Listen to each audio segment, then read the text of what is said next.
Quelque chose de majeur dans les 20 ans à venir.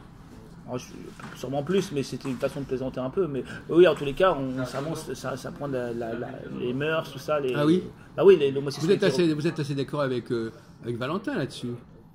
Sur la dégradation des mœurs, tout ça. Oui, sur la dégradation des mœurs, on constate, il y a des choses qui sont contraires à la nature. Ouais, quand c'est contraire à la nature, bon, ça pose un problème.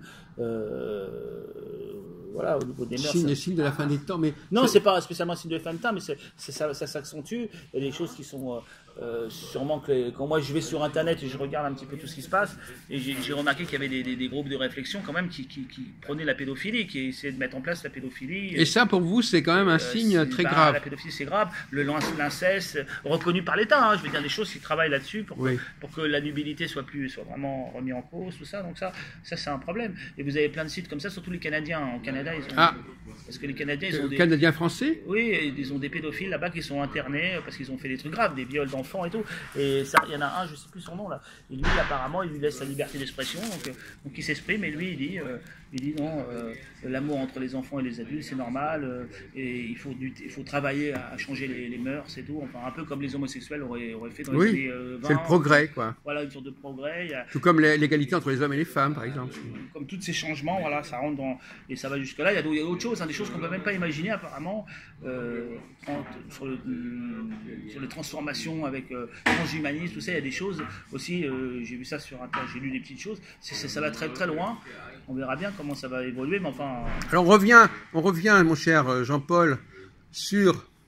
Alors qu'est-ce que c'est que ce Dieu on en a parlé, mais peut-être que vous avez eu le temps de réfléchir à ce sujet. Qu'est-ce que c'est que ce Dieu? Donc on a dit que les Hébreux existaient avant la rencontre avec Dieu, même si c'est pas forcément raconté très clairement dans la Bible, parce qu'on nous dit il vient de Mésopotamie, enfin on connaît pas toute l'histoire du peuple hébreu. Elle n'est pas résumée complètement dans la Bible. Ça commence pas avec Abraham, parce que quand on regarde Abraham, certains vous disent ça a commencé avec Abraham qui s'est converti qui a quitté le polythéisme pour le monothéisme. Donc ce serait ça le début du peuple hébreu. Si on serait apparemment vous, sur d'autres points, vous vous référez beaucoup à la Bible comme source première, donc vous pouvez pas choisir ce qui vous plaît ou ce qui vous plaît pas. Donc apparemment. Si, moi je choisis ce qui me plaît. Ouais, c'est que vous choisissez, voilà. Mais non, mais écoutez, mais tout à l'heure vous me disiez que c'était un peuple. Maintenant vous me dites ce peuple il est né de sa conversion. Il faut savoir ce que vous dites. Si c'est converti, ça veut dire qu'il est né de sa conversion en rapport avec Dieu. Oui, c'est à partir donc non. Alors on était en train de tout à l'heure vous me disiez il pouvait exister sans Dieu. Non, mais à part, il est né à ce moment-là dans le temps, mais après un certain moment, les choses ce peuple il continue jusqu'à la fin des temps. D'ailleurs, ce peuple il est né à ce moment-là, c'est le début, mais il va aller jusqu'à la fin des temps, ce peuple, jusqu'à la conversion. Et donc ce temps-là, il y a des périodes où vient l'athéisme. Ah oui, on s'est mal compris. J'ai mal compris ce que vous disiez. Vous disiez qu'il existe même quand il n'est plus en alliance avec Dieu. Oui, mais moi je vous ai demandé s'il existait avant l'alliance avec Dieu. Avant l'alliance. Oui, c'était ça ma question, non, en vérité. Je sais pas, avant. Parce qu'un peuple ne naît pas simplement d'une alliance. Donc finalement, c'est l'alliance avec Dieu qui est fondatrice du peuple hébreu. Qui met ce peuple à part. Oui, on s'est mal compris. Moi, c'était pas ça dont je parlais. Pour moi, c'est là. Non, mais on s'est mal compris. Moi, je croyais que vous disiez que le peuple hébreu existait bien avant que l'existence du peuple hébreu ne dépendait pas de sa rencontre avec Dieu. Ah si, ça dépend de sa rencontre. Alors, il faut savoir ce que vous dites. Ça dépend. C'est-à-dire que ce peuple, ces éléments au départ, c'est un tout petit groupe. C'est Abraham et puis sa famille. Oui. C'est une petite tribu. Et parce qu'au départ, ils sont pas nombreux. Et cette petite tribu, moi je pense. Ils sont de Mésopotamie.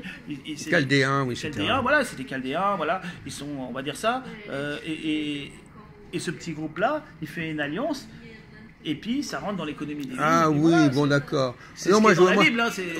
Mais je suis d'accord. C'est dans la Bible, mais je pensais pas que vous aviez cette position. Parce que quand je vous ai dit, est-ce que le peuple hébreu est dissociable de son alliance avec Dieu? Ce que je veux dire, c'est que maintenant, quelqu'un qui n'est pas pratiquant, c'est ça, qui n'est pas pratiquant, il est lié au judaïsme par le sang, parce que le peuple juif, c'est pas qu'une religion. Oui, non, mais j'ai compris. J'ai compris, mais moi, c'était. D'accord. Bon, d'accord, alors, non, tact. On sait ce que vous dites. Je pense pas qu'on ait compris ça au départ. Voilà, peut-être que je me suis pas. Ou alors c'est vous qui avez compris ma question. Ouais. Moi, je dis au contraire que les Hébreux existent bien avant leur alliance avec Yahvé, bien avant, hein, et que Yahvé, d'ailleurs, existe bien Peut-être avant. on retrouve des traces de ça dans d'autres écrits, peut-être que la Bible, ou, je sais pas, parce que moi, j'ai pas, ça, c'est vraiment des gens qui ont étudié dans la grande Antiquité. Est-ce qu'on Non, mais retrouve- alors, écoutez, déjà, Isaac, il va se marier avec qui, Isaac, le fils d'Abraham? le fils d'Abraham, Oui, il va se marier avec, je me souviens même plus le nom, Rebecca. Rebecca, ouais. Où est-ce qu'il a été la chercher, Et il Rebecca? retourne dans son pays, la chasse. Eh bien alors, vous voyez bien qu'il y a une antériorité à l'histoire d'Abraham. Ouais, Non, mais ouais. si vous lisez, mais c'est pas moi qui l'invente. Ouais. On dit le père d'Abraham est descendu avec son fils, sa belle-fille, etc., etc. Donc, le fait que les Hébreux n'aient pas voulu épouser, d'ailleurs c'est vrai aussi pour Jacob. Ouais, il retourne chercher des femmes. Bon, alors ne dites pas n'importe quoi. Je suis désolé, ça commence pas avec Abraham, le peuple hébreu. Non, enfin, disons que on l'appellera hébreu à partir du moment où il y a l'alliance. Non, Avant, il y a non, un non, peuple- non, non, non, non, non. Il y a sûrement un peuple qui fait partie enfin, un groupe Non, ethnique oui. qui est là. Mais à l'époque, il s'appelle pas hébreu. Il fait partie d'un. À un moment, il se détache, il devient un peuple hébreu. Même si, bien sûr, avant, il y a eu des ancêtres, il y a eu des parents, bien Je suis sûr. pas sûr que le mot hébreu démarre avec l'alliance avec Abraham. C'est très ancien, je sais pas trop ce que disent les pères d'église. Non, ou même mais les non, rabbins, je non, sais pas. non, non, Ça, non. ça nous échappe un peu. Non, non. Faudrait voir, Bon. peut-être qu'il y a quelqu'un qui peut y répondre. Non, moi, je sais Non. pas. Alors pour moi, bon, pour équilibrer votre propos, si vous voulez, pour moi, les Hébreux, c'est. Alors bon, c'est vrai que vous me lancez un sujet là. Vous me dites oui, mais vous comprenez. Moi, je m'appuie, moi, Jean-Paul, je m'appuie sur les Écritures. Bon, Je connais, hein. bon, oui, mais enfin, il faut pas non plus exagérer. Hein, bon, visiblement, il y a un peuple ne naît pas. Vous avez une vision extrêmement religieuse des choses. Dieu va changer le peuple, etc., etc. Bon, et par son alliance, et puis après, etc. Donc c'est une vision extrêmement chrétienne, mais qui n'est pas compatible, à mon avis, avec le point de vue des antisémites, qui eux ont évacué un petit peu le côté religieux et qui préservent la notion de peuple, de sang, etc. Et ces antisémites-là, ou antisionistes même, ben, ils sont relativement plus cohérents pour moi. Parce qu'ils n'expliquent pas tout pour des raisons religieuses. Ils n'expliquent pas l'existence du peuple pour des raisons religieuses. Les antisémites, c'est des naturalistes, c'est des païens à l'origine. Hein. Enfin, à l'origine, ils sont nés avec les Lumières. L'antisémitisme est né avec les Lumières. Avant, il y a de l'antijudaïsme, comme le dit, je crois, comment il s'appelle, Bernard Lazare, dans l'antisémitisme, son origine et ses causes. Avant c'est de l'antijudaïsme, mais c'est né avec les Lumières, l'antisémitisme. Et c'est des gens qui ne sont pas religieux, qui luttent contre la religion. Et d'une certaine manière, je pense qu'ils ont été antisémites. Ils attaquent les Juifs. Pourquoi ils attaquent les Juifs? Pour mieux attaquer les chrétiens. Parce que souvent, le peuple juif, c'est la base, ils tapent à la base. Ben oui, voilà. ben oui. Donc ces antisémites-là, ils ne sont pas du tout chrétiens, ils ont été condamnés par Pie XI d'ailleurs, en même temps que le national-socialisme. Hein. Et l'encyclique Brenin Orge, là, je le prononce très mal, son allemand, Brenin, je sais pas quoi là. Celui qui brûle, oui. Voilà, avec... je sais même plus ce que ça veut dire en français les premières lettres, je l'ai lu il y a très longtemps, j'ai un exemplaire. Ardent, oui. Ouais, voilà, avec mon ardent, je sais pas quoi là. Et donc, ils ont été condamnés comme un naturalisme. Hein. Alors, bien sûr, dans le monde d'Adolf Hitler, en Allemagne, il y avait une moitié de protestants, une moitié de catholiques. Et c'est sûr que les pouvoirs locaux, bon, certains ont été obligés de faire quelques. Ben, c'est le pouvoir c'est socialiste qui a pris le pouvoir, donc ils sont obligés de faire un peu profil bas parce que voilà, ils n'ont pas trop le choix. C'est comme ça aurait été les communistes, ils auraient été encore plus maltraités, je sais pas, parce que le communisme était complètement athée, mais bon, ils ont fait profil bas, voilà, et puis ensuite quand le nationalisme est parti, bah, ils sont restés en place, voilà, mais les païens, vraiment, ceux qui étaient vraiment païens, la SS, et des éléments vraiment de la société tuée, des groupes vraiment fermés, eux c'est des véritables païens et naturalistes, oui. Et il y a eu un livre là-dessus, j'ai un livre là-dessus qui traite du national-socialisme et de ses origines païennes, de ces groupes qui sont liés à une certaine franc-maçonnerie. Alors à ce propos, monsieur Jean-Paul, est-ce est-ce qu'on peut dire raisonnablement que les chrétiens sont des païens judaïsés?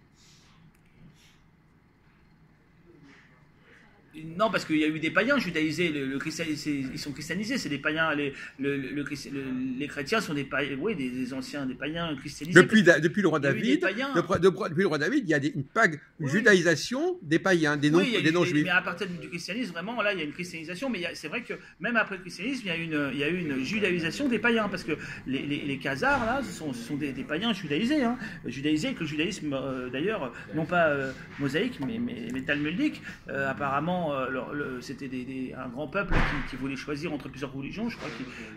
Oui, le Kuzari. Oui, il y a un roman qui s'appelle le Kuzari de Judas Lévi. Ils ont choisi le judaïsme, voilà. Ils auraient pu choisir le christianisme, hein, ils auraient pu choisir aussi le bouddhisme, je crois, parce qu'il y avait des bouddhistes pas loin. Donc il n'y avait pas l'islam encore, je crois, mais c'était pas loin. L'islam allait naître dans pas longtemps après, c'est 600, 700, je crois. L'islam n'était pas encore là, mais tout proche. Et le gars, je crois, le roi a demandé entre un bouddhiste, un chrétien et un juif de venir pour choisir.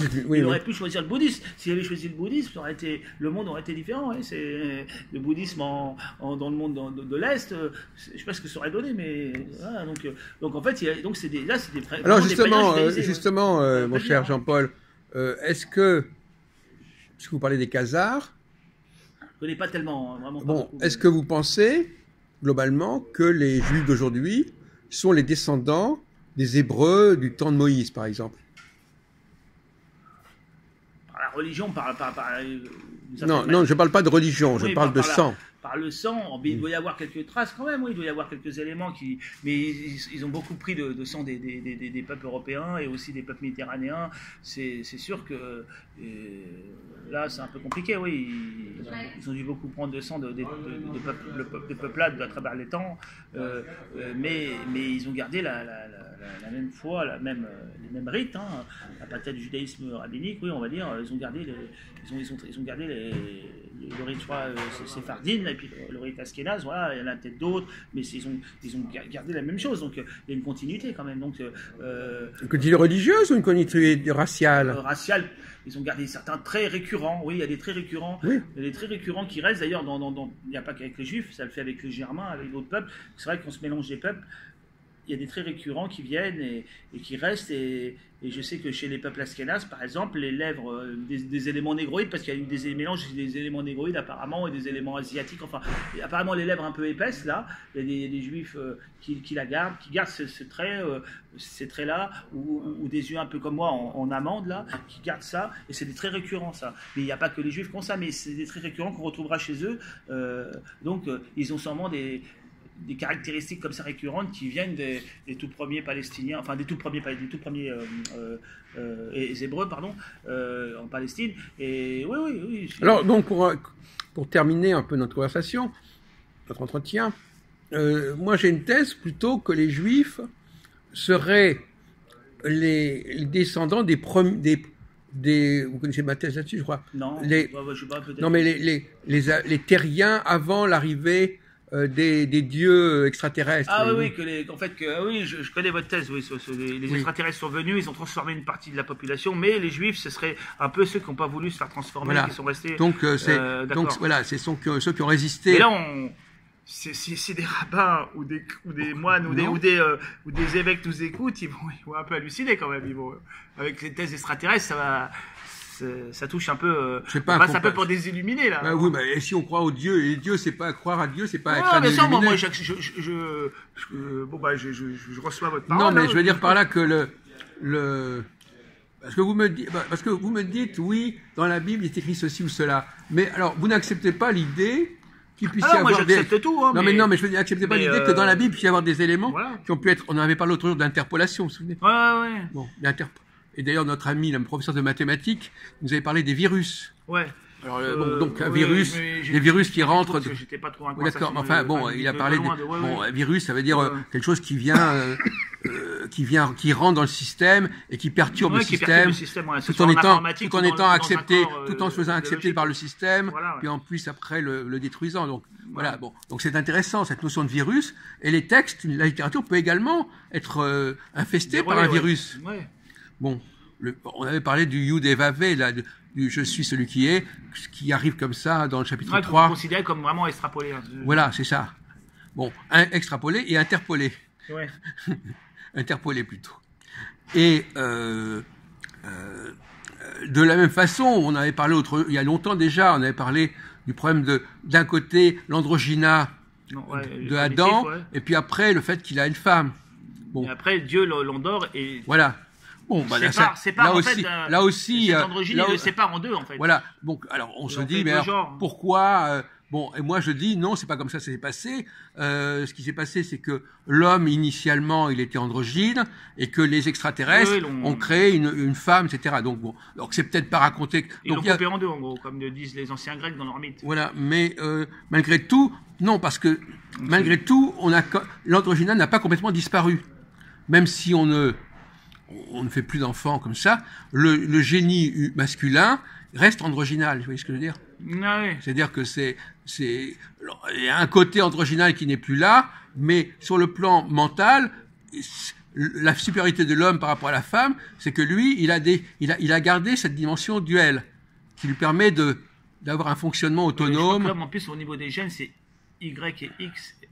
X et Y, alors, et la femme c'est YY, hein. La femme, c'est vrai que l'homme il a les deux et la femme n'a qu'un. Oui. C'est vrai que l'homme il possède d'une certaine manière le masculin et le féminin. Donc l'androgyne n'a pas. On lui aurait enlevé une grande partie de son féminin pour faire la femme et il resterait un tout petit peu de féminin et plus de masculin, on va dire. Non, mais on l'a pas enlevé. La femme a été extraite de l'homme, voilà. Mais elle en fait partie aussi. Oui, à la limite, si on pouvait, ce serait marrant si on pouvait prendre un homme, une femme en correspondance et faire plus qu'un seul être qui soit l'androgyne, voir ce que ça donne, comment il serait.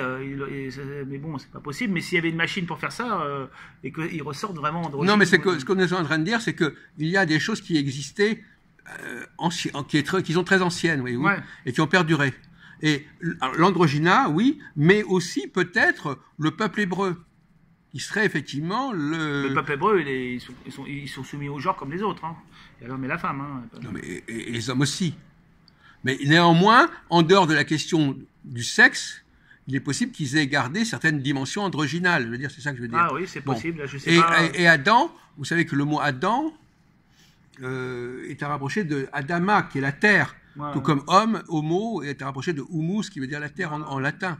Donc finalement, le génie, si tant est qu'il y en ait un des Hébreux, il viendrait du fait qu'ils ont gardé les facultés androgynales qui ont été... parce qu'en fin de compte, au fond, c'est un peu compliqué, mais d'un côté, il y a les juifs, et de l'autre côté, il y a les femmes. Ouais. Et entre les deux, il y a une humanité, on ne sait pas très bien ce qu'elle est. Les femmes, on sait ce que c'est. Bon, les femmes, c'est des êtres qui ont leurs limites, qui servent. En fin de compte, on pourrait imaginer une humanité qui fonctionnerait avec des juifs et des femmes. Les juifs qui seraient l'humanité première, ouais. Et les femmes l'humanité seconde, si vous voulez. Et donc finalement, on ne sait pas très bien ce qu'on fait avec les gens qui ne sont ni juifs ni femmes. Ouais. Voilà. C'est cette population-là qui est assez difficile à cerner. Ouais. Bon, elle est... on va devoir partir. D'accord. Bon, merci. On va y aller, ouais, lumière.